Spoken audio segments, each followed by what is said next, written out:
Hi, everyone, and welcome to Tuesday Tips for Parents of Teens here at Raising Remarkable Teenagers. My name is Karanja. I'm an adolescent psychologist and a parenting teenagers expert and the founder of Raising Remarkable Teenagers.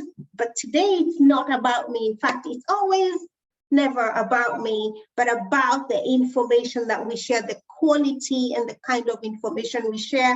And that's why today we are bringing you Julliet. Julliet is a parenting, yeah. Julliet, listen to me, butchering the name, right? Julliet is a parenting coach. She's a parenting practitioner, and she helps people develop an awareness of where they are at and help you to positively move to where you would like to be. So, and that awareness is very, very important. And Julliet tells me she feels privileged, absolutely privileged to be able to work with parents who want the best outcomes for their children. And part of her legacy is leaving the world a better place than when she came here. So Julliet, I feel so extremely honored to be chatting with you, to be hosting you on this show where we help parents raise remarkable teenagers, right? It says it in the name, but really we help parents raise highly effective young people without losing their mind. So welcome, Julliet, to the show. Thank you so much. Yay! Oh my goodness, I am so excited to be here. We've followed each other for a while on LinkedIn, and I think I knew in my heart when I started to read your posts and engage in what you're about, I knew that we would, there was definitely a connection, and I knew that we would collaborate even beyond this, this LinkedIn Live because of what you represent, because we're in synergy, you're talking about the same thing, and it just seems that there isn't that presence on social media. You know, there is a presence of growing and developing in all other areas of business, whereas I think the most important area for us in terms of development is for our young ones, you know.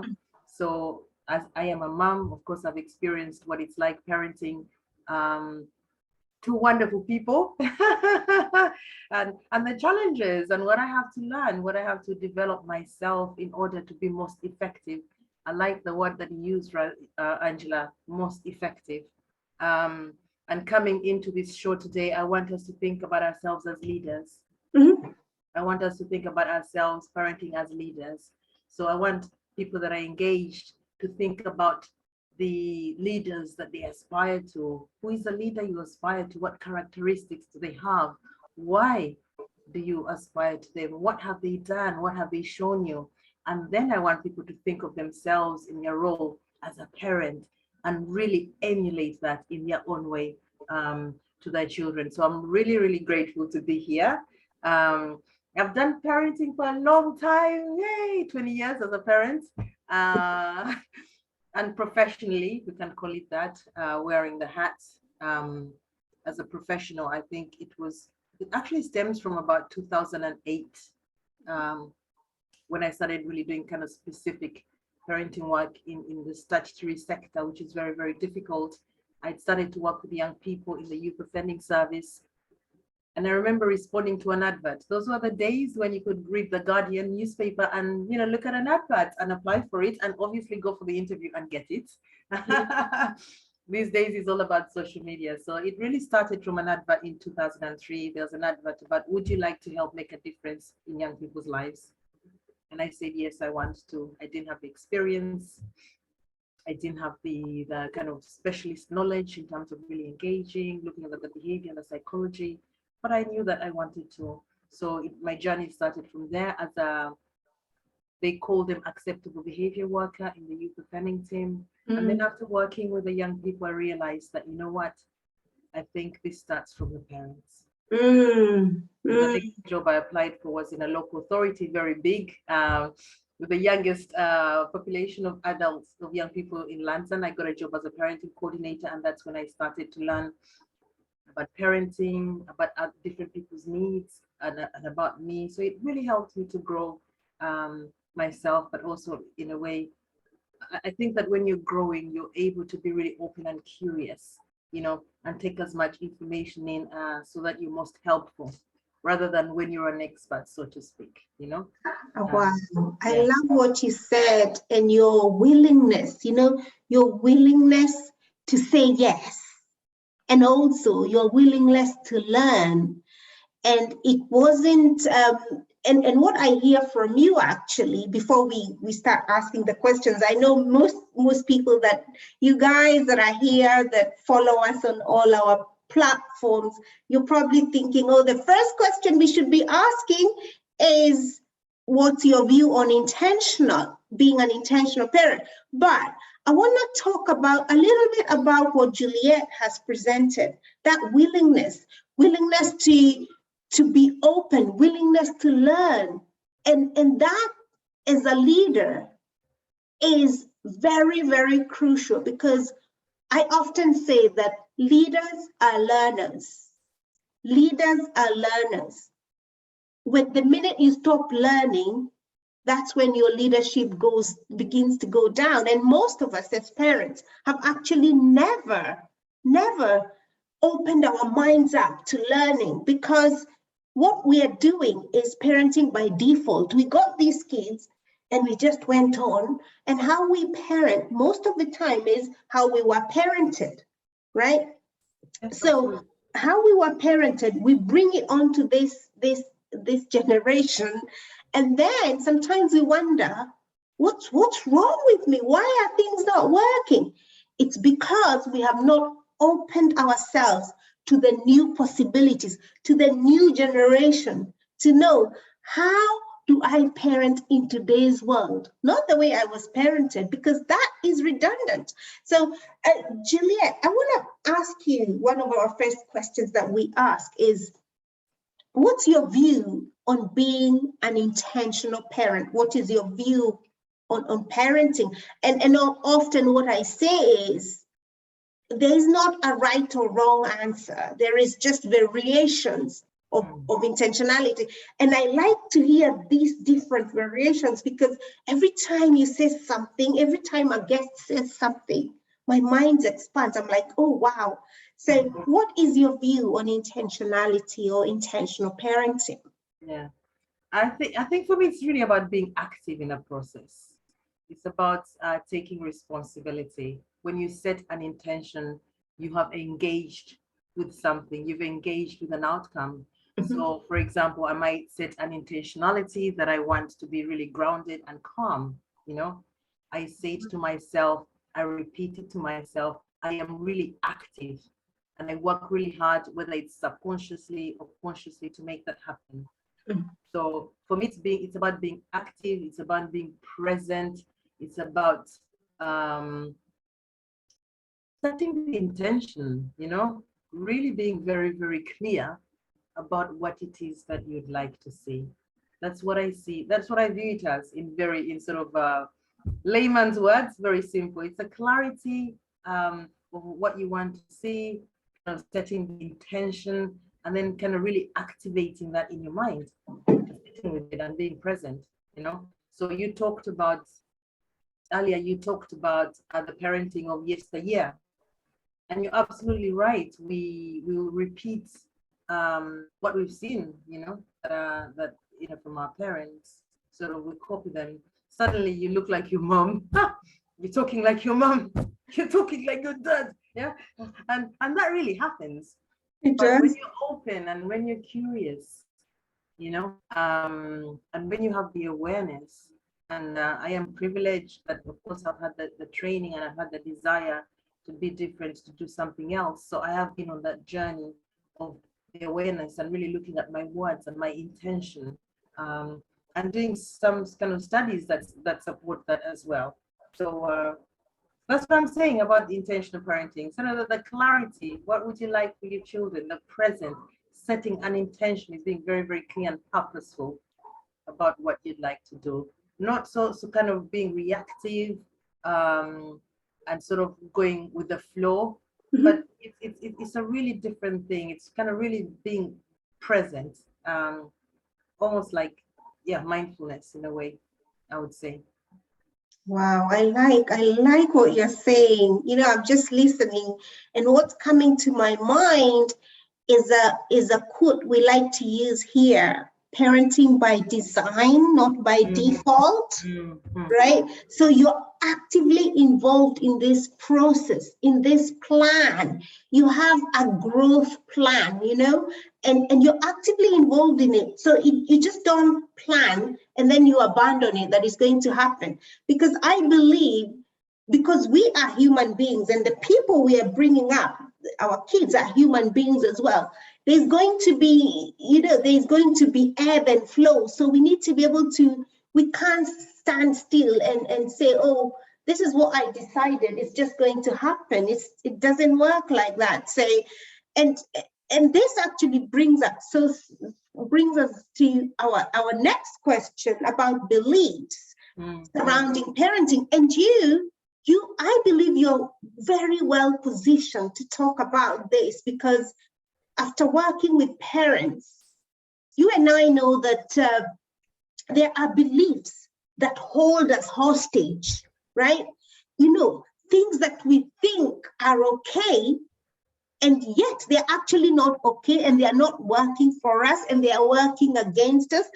Can you share with us a couple of belief systems? For example, one of the belief systems that I have come across so many times, and that's in all cultures, to be honest, it's something like parenting classes are for bad parents. And I'm like, actually not. If you are a leader, you ought to be learning. So how is it that learning is for the bad person?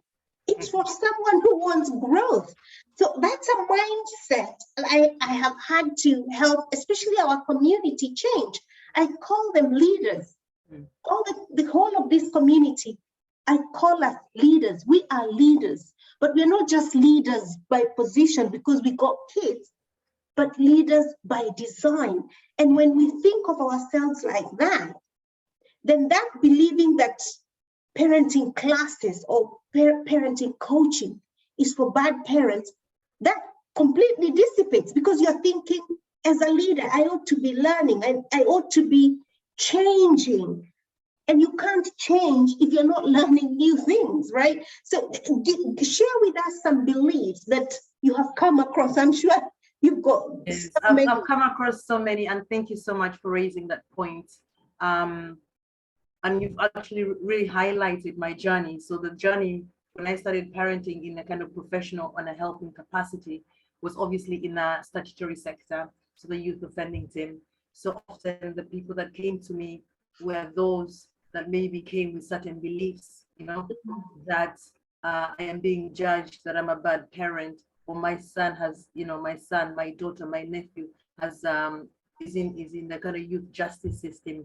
So that in itself came with some beliefs, and we really had to work hard to slice, not to slice, but to really be human. But I come from it from a place that, do you love your child?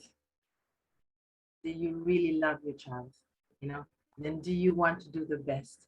And if you don't know what the best is, do you want to learn about how to be the best? So you kind of slice it up like that, but you're absolutely right. There's an objection to parenting. People do strongly feel that it's for parents who are not doing a good job, right? And then I don't know if it's parents or maybe society as a whole. I don't know where that comes from. But the way I sort of addressed that was welcome people. Welcome because you're here because you love your child.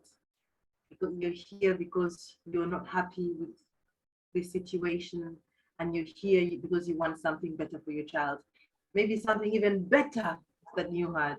You want your child to have different aspirations. You want to have your child to have a success that you never had. So welcome, and thank you so much for coming here, because asking for help is a strength. Asking for help is a strength. Another one, people feel that when you're coming for parenting programs, either one-to-one or group work, people feel that I don't want people knowing about my business.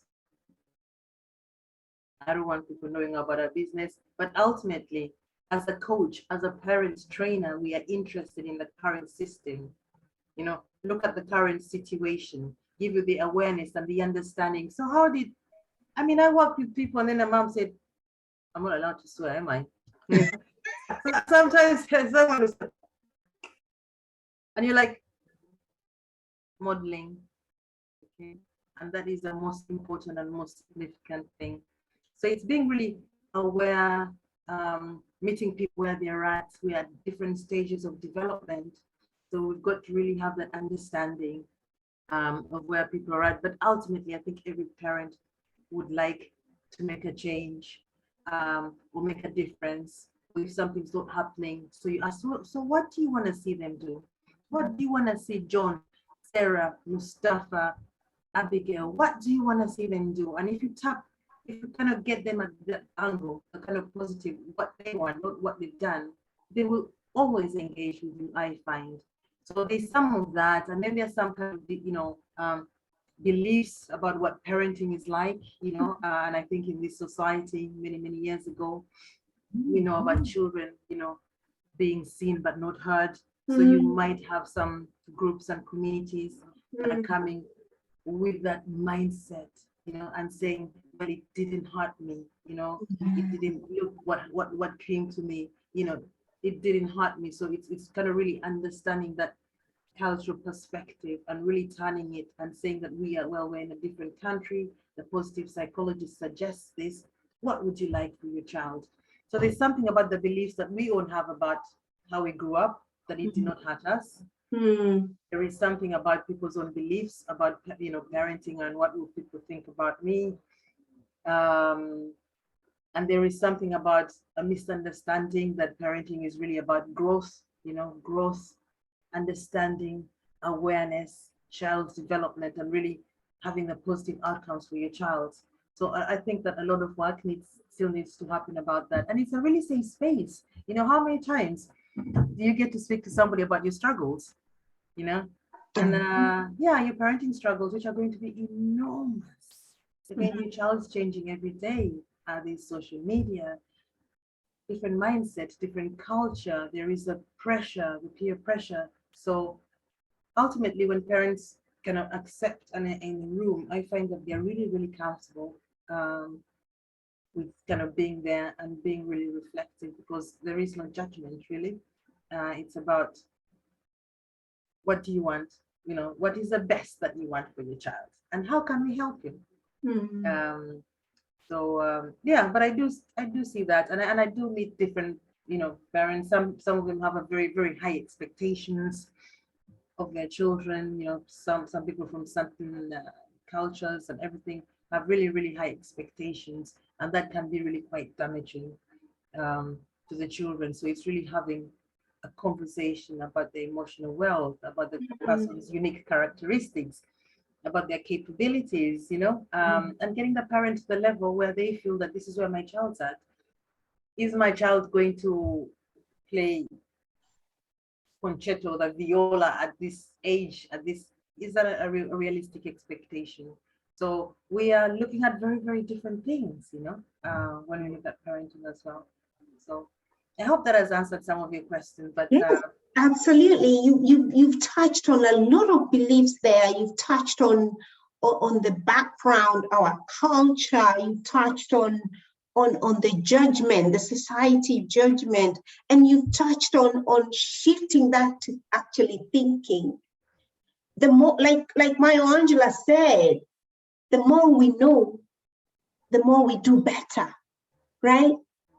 And if we don't learn these new ways of doing things, we're going to continue having conflict with our kids. And when where there's conflict, there's never connection. And those are some of the things I say. Would you hear parents saying, "Oh, I'm not here to be your friend." And then I say, okay, first of all, where did that come from? I'm not here to be your friend, I'm here to be your parent. All right, but how is that working for you? Mm. And I also want to ask them, which I do as we get into the conversation, because like you said, you need to understand where people are. You just don't go and jump at someone and correct them. In fact, wisdom is, like, I never tell people anything unless they ask, right? Because I have learned that wisdom is knowing when to talk and when not to talk. And also wisdom is not throwing your pearls to pigs, right? Because, I like that. you know, honestly, Yeah. and I'm not suggesting that anyone is a pig, but imagine throwing your pearls to pigs. What are they going to do with it? They're not ready for it. They're Well, not it's for not it. the time. You trample on it with their dirt and muck and everything.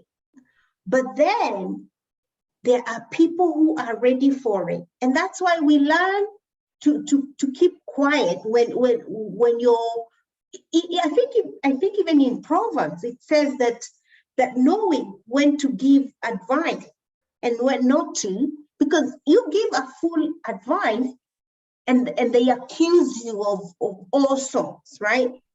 But you give someone or a wise person the advice and they run with it, and you can see that transformation. Because when you try to force anything on anyone who's not ready, it just falls on deaf ears. What's the point? You've wasted their time, you've wasted your time, and you both leave there frustrated, you know? Mm. So I like the way you said about getting people ready, right? Getting people ready. And if they're not ready, it's okay. Let them stay there. Of course, you continue to encourage people to come in, to come in. You continue to encourage people to come in, to come out like the sun. I like to compare, for example, you're a coach, I'm a coach, and also as parents, as leaders, I like to compare us with effective leaders, effective mentors, effective coaches are like the sun. Absolutely. And what does the sun do? It shows up and shines. Now, whether these people want to come out and enjoy, that's their choice.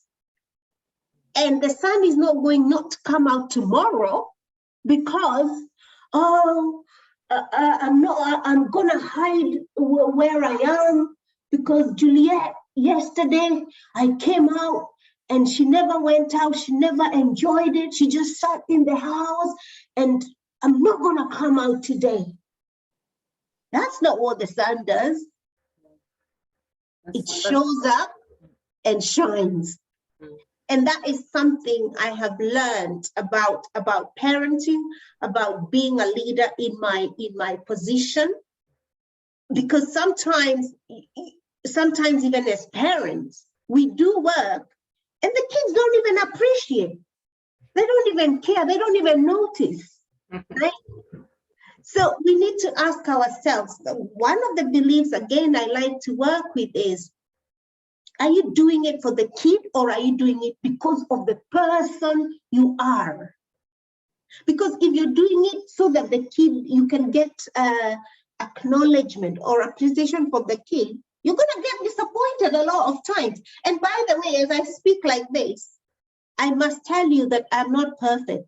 There are some times I have ostracized my own daughter and said, oh, you didn't even appreciate this. I did this, I did this.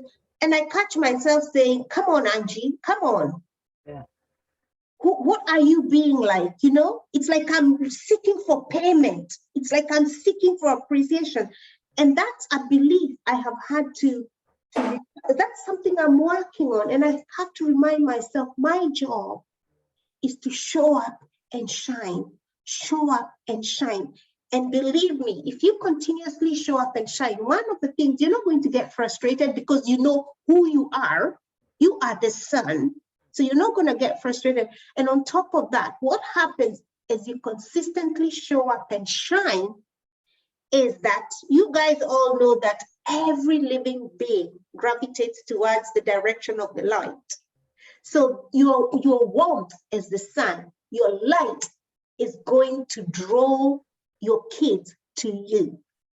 But when we drop down and we go to that level of, oh, I did this, you didn't do this, you didn't appreciate and all that, then you're no longer the son. So they don't even want to gravitate towards you, right? So we are all learning, and I don't think anyone is perfect here.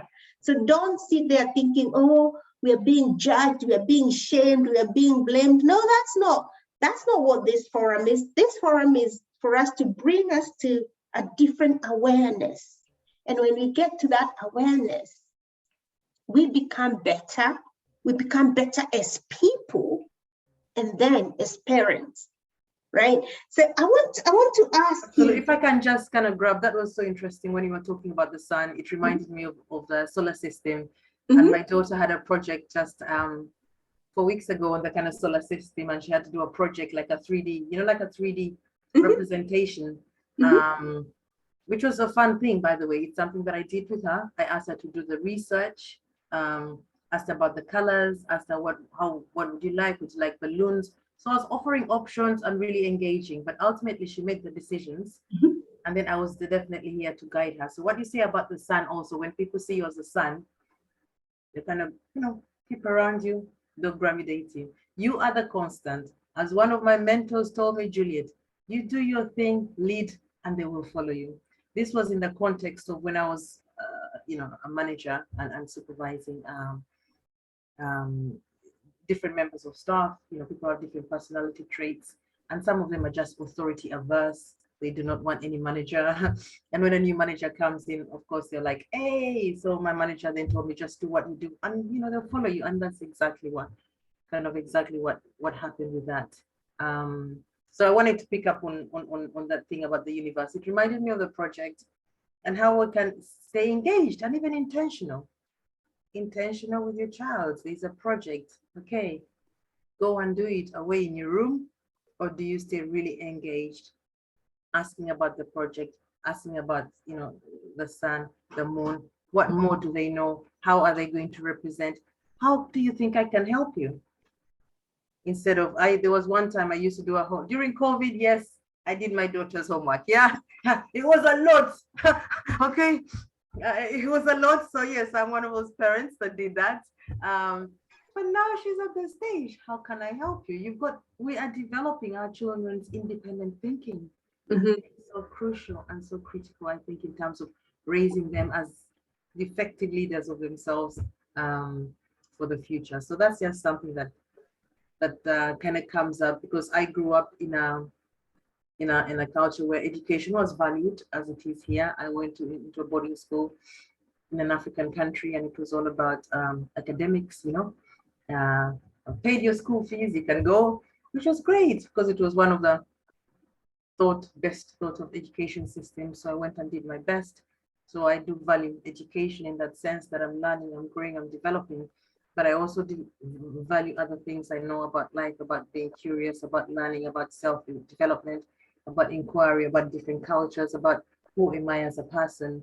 So, and I think those are the kind of things I'm sort of trying to instill. But I don't know. What was I talking about? Education? No, I'm saying you were saying it's very valuable, but it's not the only thing. And I agree with you, because I mean, we obviously, for example, our certificates, our degrees, our postgraduates, all those things, they are nice for especially some of the jobs that we hold, because again, you want the person that you're speaking with as a professional to be credible. You don't want someone who just throwing old wives' tales to you. They have no basis of what they're talking about. And I think these days, you guys, parents are becoming very savvy, right? They're very, they're becoming clever, and I like that, because I like it when people question, and that's why a lot of work that we do, when I talk to you about modeling, I am coming from, yes, this is what modeling is, and this is the research back of it, right? This is what it shows. And when I say to you about effective communication, yes, why should you think when you're communicating with your kid, you're thinking, in this situation, I want to be more kind than right. So you're not in competition with your kid. You know, you're thinking, how can I be kind? Not how can I win this? Exactly. Yeah. You're thinking, how can I be kind? And why? Not only is it a good thing to do, and it's going to help with your connection, but there's a lot of research with parents and even relationships about being kind and being right. Anytime you go in a position where you're competing and you're wanting to be right, it doesn't enhance the relationship. And I don't think that's what we want with our kids. No, and you're absolutely right, because there comes a time, especially when you've been in situations where there is breakdown in family. The single most important reason for breakdown, and that could be child not speaking to you, developing, low self-esteem, mental health, anything can happen, is communication. Mhm. Breakdown in communication. And the second thing is that the most important, most powerful tool for your child to cooperate actually is through communication and enhancing those developments. There will come a time developmentally when they're testing us, of course, they are finding out their views. You say this, okay, I'll say that, or this, or that, or that. But you still want to get to a point where there's a cooperation, where you as a parent, you as the authority, not a dictatorship, but a kind of authority in the sense that these are my boundaries. I am not forcing them on you. These are safe and loving boundaries. You want to get to a point where your children really understand that they're safe boundaries. And when you tell them to go out and come back at, if they're teenagers like us and have a party, come back at 10, they will come back, they'll cooperate, Absolutely. They'll really cooperate with you. So it's so important, cooperation, communication, understanding. Those are the fundamentals. And in terms of family breakdown, that's the first thing that goes. When you're talking about education, some people have the beliefs that, the child goes, I was talking about myself of course, I was in boarding school, and that's what I grew up with. I was very independent, did a lot of self-study, by the way. That was self-study, because in boarding school, you're going to go for a lecture, you're going to write notes, and ultimately you're going to do your own self-study. The exams are going to come, and then you're going to write them. So I didn't really have the support of my family members supporting me, but I had the support of my friends. I had a friend who was very good at maths. She was very good. I said, hey, Josephine, please help me with this. I was good at other things. Let's talk about it. But there's some who have the belief that, yes, let the child do the homework and they don't get engaged. When I see that is a real opportunity to model the curiosity, to model the self-development, to enhance your relationships. So the project that I mentioned with my daughter, yes, it was about her project, but ultimately we were communicating, getting her views. It enhances our relationship. So if you're not doing any homework or sitting by and being curious, please do so. It's a really good opportunity to you also to cheer your son and your daughter. Wow, you're doing that? That's amazing. You didn't do it. And what color you could? That is such a good idea. Giving praise and using every opportunity you can to really maximize your self-esteem. I think it's maybe something that we don't maybe focus on particularly, because sometimes we're very busy. Have you done your homework? Yes.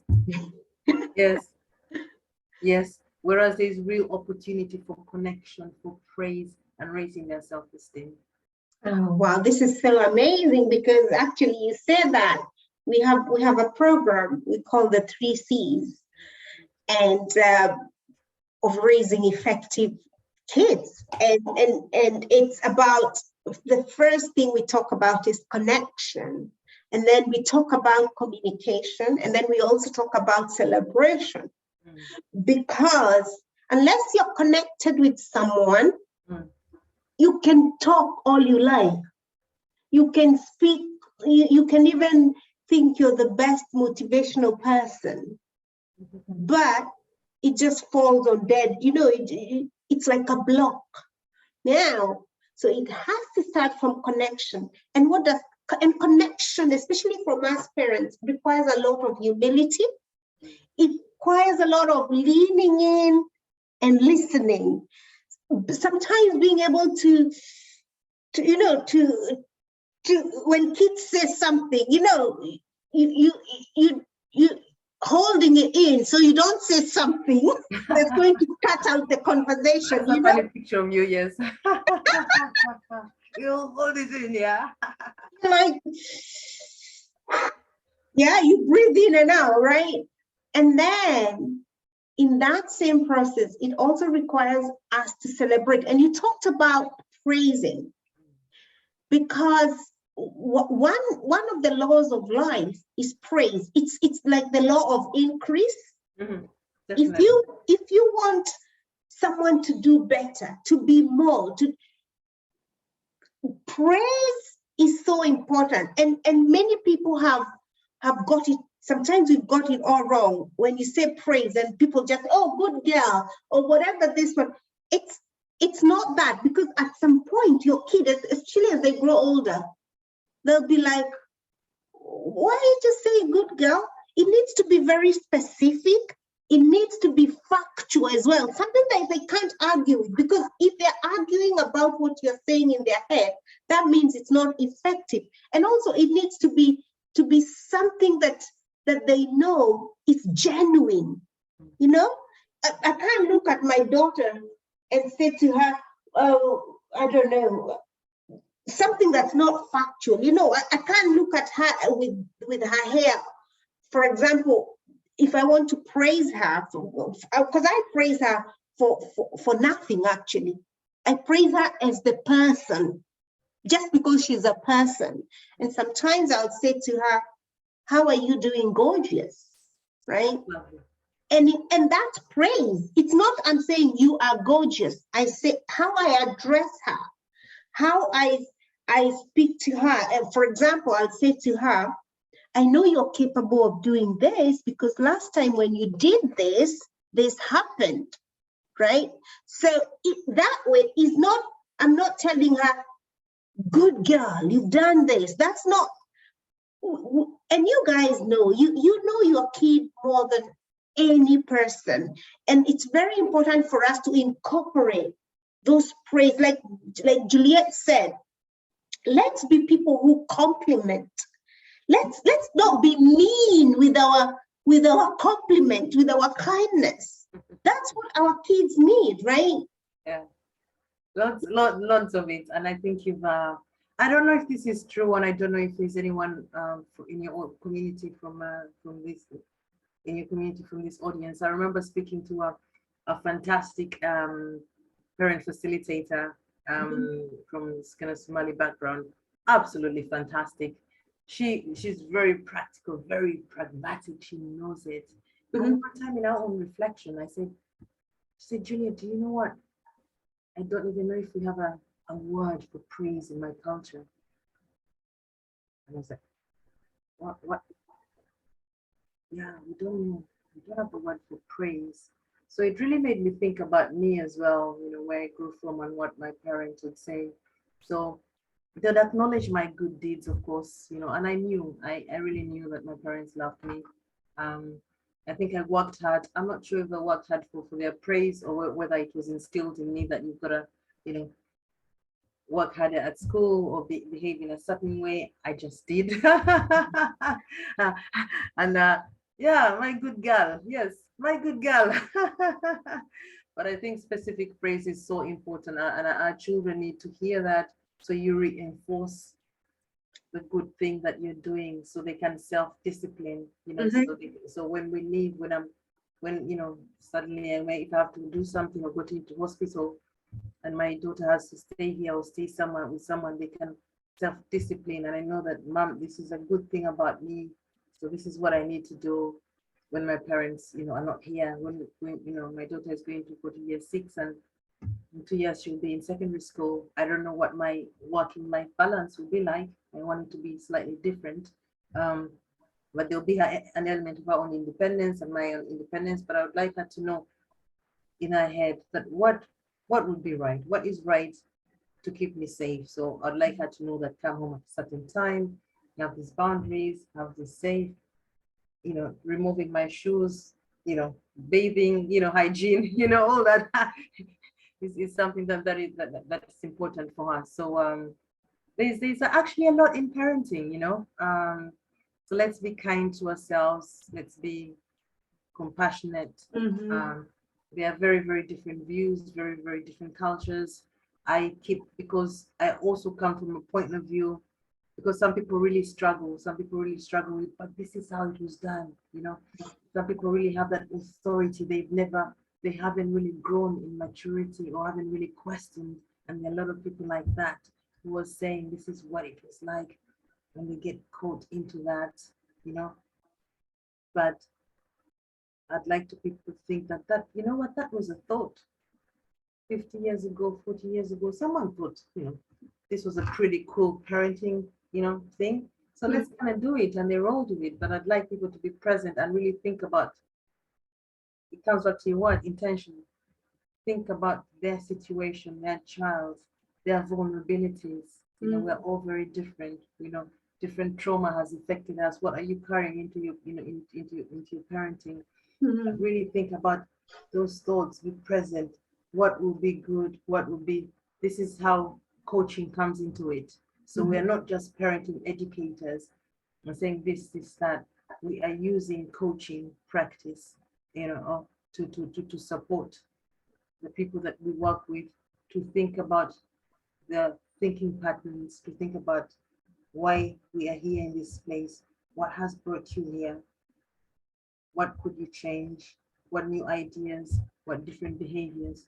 So this is what I kind of like about it. When I initially trained as a parenting practitioner, supervisor, coordinator, because I also supervise groups, it was more that so-and-so said this, let's do this, and that's okay, because those are the, they've done all the work, right? They have the degrees, the psychology, they've written, of course they've done all the work. But when you come to sit with somebody, you just need to get to a place where they have an understanding about why they're here, their thought process, and then to develop, have an awareness about how they're going to get to a certain place. It might be changing their thinking, it might be changing the way they behave, they do things, showing compassion, reframing their idea, instead of saying, oh, my child is so argumentative. Wow, my child is really brilliant at putting their view forward. I really like that about that. That's so independent. Reframing those, reframing instead of labeling, reframing those is so important. And I like the example you've given straight away, because people have a tendency, in fact, that's including teachers, including the society. In fact, today, I was speaking to a journalist, actually. I'm not going to disclose all of them because... Yeah, don't worry. Yeah, just bring them to me. I'm happy to talk to them. That's okay. So what I said was, I like to empower, they were asking about rules, about how do you do with rules? And I said, our young people need to be empowered to question some of these rules, because some of these rules have no basis. Right? For example, one of the things I say, and I just can't get around to it, is why does a kid have to ask for permission to go to the toilet? I just can't go. I had that conversation with the head of school, and at the end of it, they were in tears, because what they discovered was they were actually infringing on our young people's rights. And that's not, I didn't go there and tell her, oh, you're infringing on them. No, that's not how I work. What I do is explain to me why the kid has to say, can I go to the toilet? Why should our kids be having to ask permission to perform bodily functions? What about, and I'm not saying you let kids run havoc. That's not what I'm suggesting. What I said is, what if we empowered our kids to ask empowering questions themselves, because we've empowered them. So the kid is saying, Miss, I would like to go to the toilet. So they're telling you what they're about to do. So that's respectful.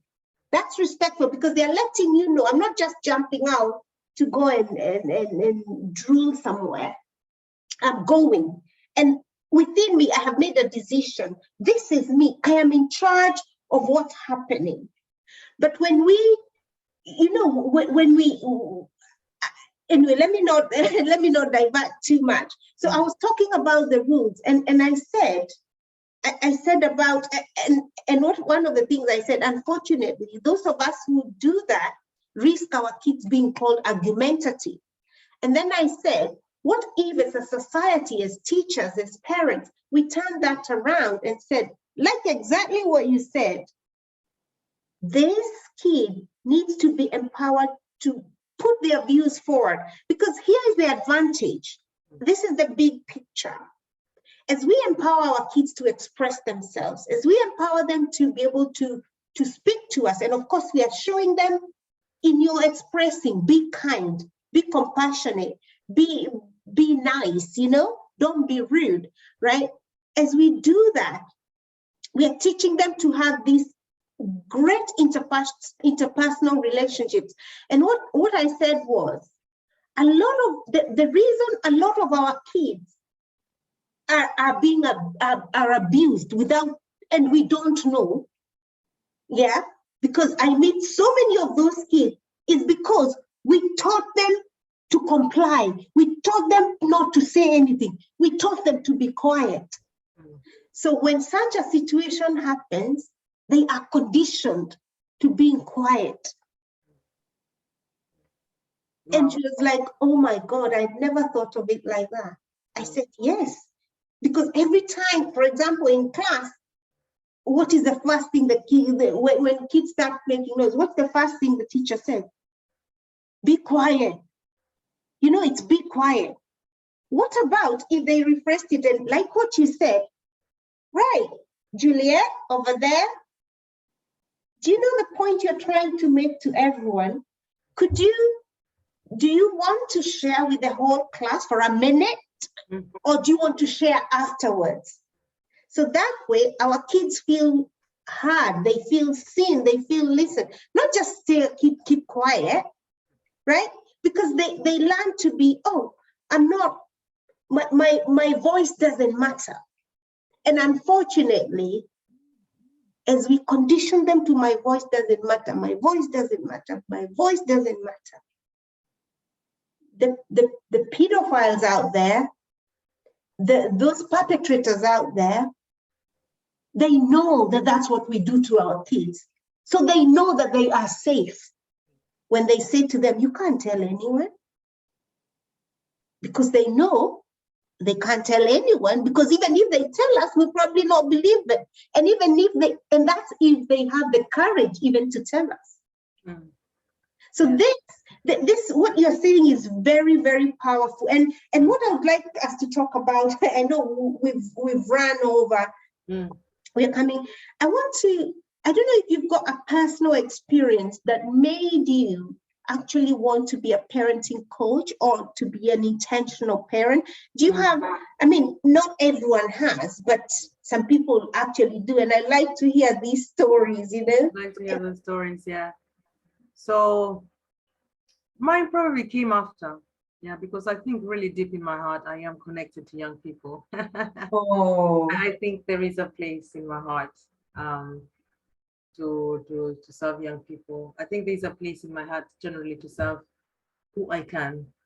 And what I'm finding are that my niches and that those kind of special groups around the young people, kind of the parents, or a certain group of person who's at a certain point in their life and they just don't know the next step. So I think maybe it's that advert, that advert that I talked to you about. Do you want to make a difference in a young person's life? Maybe it spoke to me then. I was a parent, so maybe it spoke to me then in the sense that, you know what, Julliet, you've got to do something. I think the advert spoke to me as a parent at that time, and me wanting to be in a role that will help with parenting these children. And- I think that is how it started, because I remember that advert so clearly, and I remember the interview so clearly, and I knew nothing about offending, nothing, but I just knew that I wanted to be in that role. Of course, I was a young mom at the time, but I knew that I kind of wanted to be in the role to sort of protect. I don't say protect, nurture and support and help our children thrive. And then of course, when I worked with them for a while, I was like, hey, Julie, you need to eat the cookie the other way, right? yeah. You need to go down to the parents. Maybe you might have greater impact. Because when you're working with a child and really looking at their thoughts and their thinking, how much control and influence do they really have at home? Who is helping them think about how to navigate the home life, the school life, everything? So maybe go to people who can help them shape that a bit more and really hold them. And that's how I kind of really stumbled. My own experience of being a parent has come like every other parent, ups and downs, rosy, very, very fabulous, but there have been some kind of significant moments where I have also felt very helpless. Yeah. There will be a time when you feel helpless. Oh yeah, tell me about those times. And that time is likely to become when your child is a teenager. So if your parents are teenagers, listen, parenting tips for teenagers, because you are giving them the space. At the same time, there's going to come a time where you're giving them the space and they're getting exposed. So it's not just you, their little community, it is school, and there is something called social media. Absolutely. Wow. What happened when there was something called social media, and I'm including WhatsApp, yeah, things happen. When your children experience bullying and you're not aware of it, and I will tell you that your children may experience that, most likely will experience that because it's very high, and most likely are not going to tell you. It first happens. Completely. So please listen to me, not from a place of hiding things. There's so much, because you're in shock when that happens. So think about the fright, situation when it happens to your child as a teenager. The next thing is they want to protect you as a parent as well. I don't want to make mom feel bad, dad, grandmother, how I can hold this, I can keep this. That might even go on for 1 year and 2 years. I know. And when you discover, it's gonna really make you feel, yeah. There are no words for that. But when you do that, so what essentially I think we need to be really, really open. And when I do my parenting programs or parenting groups, I say your child needs to feel very, very safe. That they can come and speak to you irrespective of whether they've stolen an apple, Completely. hit somebody, or done something that you're gonna say, what? They need to come to you and feel safe. You will not accept the behavior, but they still need to feel safe enough to come to you. And you need to get that environment right. Things happen, there are risky behaviors. Mom is here for you. We'll talk about it. They need to be able to come. So that he kind of hit a low point, when for 2 years, when that happened. So it even made me dig. And that was actually the start of me looking inwards, instead of looking outwards. It comes to a point where as individuals, we really start to look inwards in ourselves. So that was the point when I started to look inwards. That was a point when I said, oh, I need to understand what young people are all about. Do you know what I did, Angela? I got a job in a secondary school as a safe well-being and safeguarding officer. How cool was that? Wow. Because I wanted to get close to the mindset to understand. Yeah, you go into their world and you get, for me, as much as I work with parents, I always want to work with I still work with young people because the wealth of information, the research, you can't get it anywhere. And as a person who is open and actually young people tell me all sorts of things, actually. In fact, as we speak today, interesting, I'm going to share this, although I'm going to share it. I wasn't planning to share it until I share it. But about 2 years ago, I wrote a manuscript on trafficking, on child trafficking. Oh, I'm glad you say that, because it's something I wanted to talk to you about after this. We can connect it to that. Yeah. Absolutely. And what happened was, because of working with these young people and hearing their stories, hearing the stories, and then reporting, hearing all these stories, I was like, wow. So today, when that Mo Farah story broke out, I was like, I thought I had heard everything, and this just confirms to me, my God, there's so many kids. I used to wonder, after I've reported, what has happened, what, and people grow, and many kids are holding these stories they've never told anyone, or even if they've told you and you've reported something is not done, and I was like, oh my God, this just makes you think, oh my God, what don't we know, and what is troubling, and there's so much mental health problems, because a lot of people are struggling with so much that has happened to them. And again, I think today, after someone posted that, I said, that's why I made up my mind a long time ago. I'm going to be kind to everyone, because you don't know the wounds that people are carrying, including our kids. And we may not think, oh, my kid has not been trafficked or something, but you don't know what name they have been called online. You don't know that someone told them to expose their breast, and now they're living with that shame. You don't know that there's so much that we get to know, I'm sure in your field as well, Julliet, you know that. There's so much I look and I'm like, oh my God, I thought I had heard everything. Now this, I can't believe, but at the same time, I have to believe, because this is the experience of the kids. So I think it's really important for us to be very close to our kids.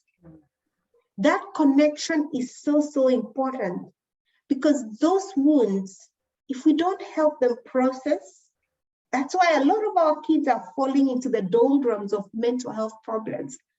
Yeah. But then, of course, we can help them, even after such things have happened, we can help them process, to know it was not your fault. This person acted or behaved in ways that were not acceptable. It was not your fault. Because, like you said earlier, Julliet, kids don't want to disappoint us. And when things happen to them, they sometimes, a lot of time, think that it's their fault, right? So I know we're going to talk about, actually, let's talk about this after. I know we can talk for 6 hours. Yeah, I know, right? But you're absolutely right. Today I walked in, I am so privileged that there's a school that is spending their kind of money to really get me, and year on year for about 7 years. They've been paying me to go in 1 day a week, 2 days a week, actually, to kind of support them. So today when I went in, and someone that, one of the heads said, did you hear about Mo Farah? And I was like, what? And they told me this story. Oh, I just could not believe it. Just could not believe it. It really goes back to us as skilled people, as skilled helpers. Everyone is talking about trauma informed. We really need to revisit that and understand what that is. And as parents and as families, really be curious as to what children's experience is. Because for year 7 to get on a bus to go for even a 20-minute, that can be quite traumatic. There's so much that they're experiencing. Adults, that school journey. I remember when my son was transitioning in secondary school, I said, oh my God, it really affected me, how much risk he's going to be exposed to, how much growth, how much inappropriateness that is right there on his doorstep, that he's going to be exposed to. So we we have to nurture and take care and love and make our home safe. Absolutely. Our homes have to be that safe space for them to speak. We say that. And just before we come to the end of this, Julliet, I actually want to ask you, first of all, where our listeners, our parents can find you, because you've got such, and I know you're a qualified practitioner for neurolinguistic, like yes, NLP, which is absolute. Thank you yeah. to. Oh, I was gonna say something I was going to regret. No, but mindset, like mindset shifting. Absolutely. I want you to. One of the things we like to do here at Raising Remarkable Teenagers is to give parents practical information, something that they can actually go and do today and see transformation. Because if it's information you're seeking for, the internet can give you information. But what we like to do here is give you practical information so that you take action on it and get transformation. So when you think in terms of what kind of tips or strategies can you share with parents today so that they get more connected? Because I think we talked a lot about connection today. So what kind of 2 or 3 tips can you share with parents today? So I'm gonna ask parents to think of something called the traffic lights. Mm-hmm. So I think we've all seen the traffic lights. There's red, there's green, there's orange. Mm-hmm. I think our lives are very fast. Our children's lives are very fast. We get demands all the time. Our children through their phones, us through their phones. We're very, very busy. In terms of being a parent, I'd like you to try to use the traffic light approach system. Mm-hmm. Yeah. Think about when is a good time to sort of respond to your child. Think about when your child's in a situation, in a different situation. Think that you're allowed, and it's a right that you have to pause and to reflect, Mm-hmm. before responding appropriately. And in that time, use the pause to think about a really good response. I posted something about being your best self.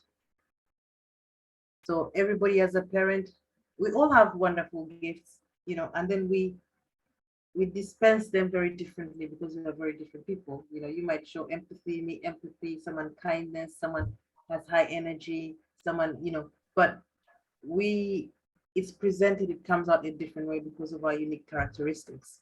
Mm-hmm. So I want parents to think about what is your best self in the moment. Mm-hmm. And really think about that and how you're going to respond, because everything is related. They're not coincidences. Everything is related. So when your child or when something comes in your way, it's almost as though the universe, it's almost as though the child, it's almost as though somebody's asking you something of yourself, something to give them so they can feel much better about themselves, so you can heal them. So I'm asking parents to think about giving their best selves. Mm-hmm. And that is going to be very, very different. So what I'm asking people to do is not to be responsive, but take a breath. What could be my best self? Sometimes my best self is not right now, dear, or not right now, honey. Let me just come back to you. So you're holding that person. So how can you be your best self in the moment? Even though the children are going rushing up and down, is your best self. We're talking about teenagers, actually. If your teenager walks to the room, is your best self shouting at them, or is your best self in that moment keeping quiet? What is your best self for that person, for the teenager who's come and slammed the door? Is it you shouting at them, or is it you saying, let me take a break? Wow, I like what you said about, that's us asking ourselves. Yeah. Is this my best self? I'm going to practice that because we're a gift, Angela. Each time we're a gift to somebody. We don't realize it, but each time someone comes in my room, someone comes to me,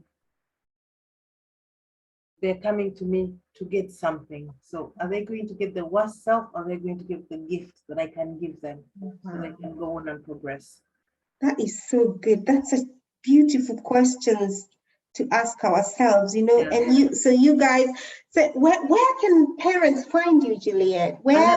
And another thing is that I was speaking because I do a lot of work with little ones and with some people with children who have additional needs, you know, special needs. They're all neurodiverse. So today we were talking about really keeping things very simple, very, very simple. And just saying, I am not happy, you know. Mommy, just communicating your feelings. If you're not happy with that, with the child, don't want point fingers. Talk about how that has really made me sad. There's so many things that our children will do that will make us feel sad or make us disappointed. It doesn't mean we don't love them, but we can certainly start communicating. Wow, that actually made me feel sad what you just said, you know, that you don't care about me. I want to understand more, I want to make it better. So for me, it's connecting. I like your 3 C's. I think you talked about community, something, and celebration. What was it? I talked about connection, communication, and celebration. Yeah. I think we had to go for the 3 C's. It's difficult. Traffic light system in terms of your response. You don't need to rush. You know, you're not rushing. Yeah, we're not rushing. Just there's some things you're just gonna have to stop at. There's some things you're gonna have to think at, and then when it's green to go, you know, green is a green light. It's safety. Do that. But there is of course so much more, and it's complex, isn't it? Absolutely. And again, that's why I'm asking you where parents can find you, because when it comes to growth, it doesn't happen like overnight.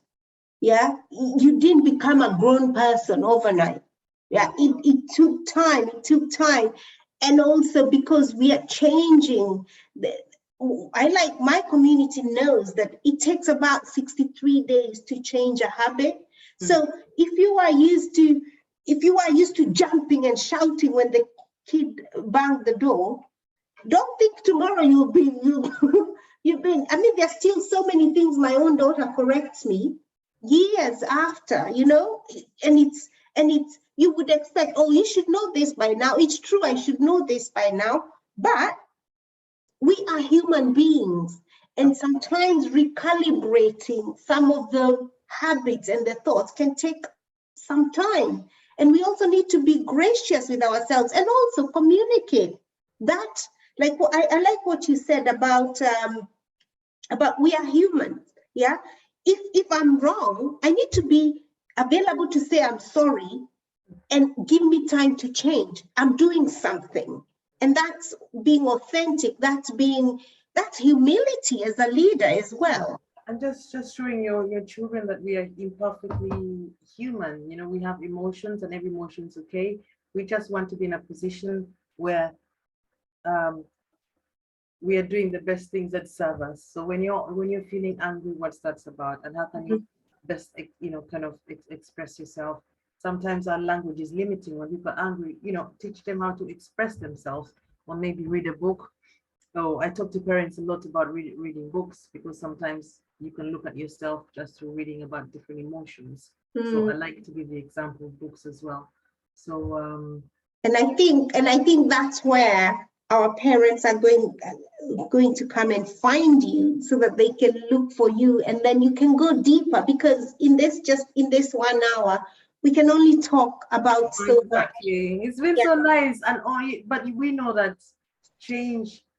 I really love the neuroscience, and I love the fact that when you get, and I got this, I'm also a trained teacher, so we talked about, you know, the changes in the brain, but when you talk about domestic violence and everything else, you actually see how the neurons change, you know. So when someone gets an idea, it's almost like electricity. If I give them a good idea, they start to think about it.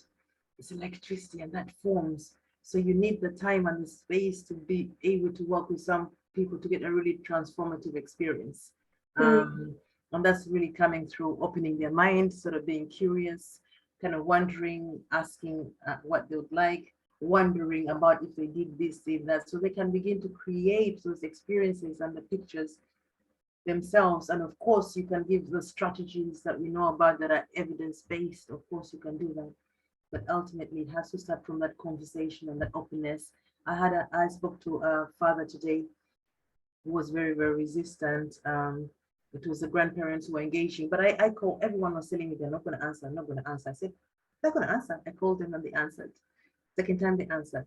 Today I called him to make an appointment because it's the end of the school holidays. I might not see him. He told me, Juliet, actually I spoke to social services. They said that somebody made an anonymous phone call saying this, that. And so how do you feel about it? They were very specific about all these things. And how are you going to approach this? In the end, he left thinking, I'm just going to approach this as an opportunity because I'm struggling. I have things that are difficult. So he changed his viewpoint and started to think, oh, it's actually a blessing. These guys are coming. And I'm going to be really open and transparent and say this I'm struggling with. And I was really touched by that. Yeah, just being open. So even if, statutory services and interventions come in, no one is, they are there ultimately for the child, not to judge. Yeah. And if you're open as a parent and say, actually, I'm struggling, how can you help me? Absolutely. And that's one of the things that we need to normalize support, normalize asking for help, normalize coaching. In fact, I think a friend of mine posted earlier about every great person has a coach. Why? Because coaches sometimes can see things that we don't see in ourselves. And I have mentors and I have coaches. Even someone would think, oh, Angela, you've grown. Yeah.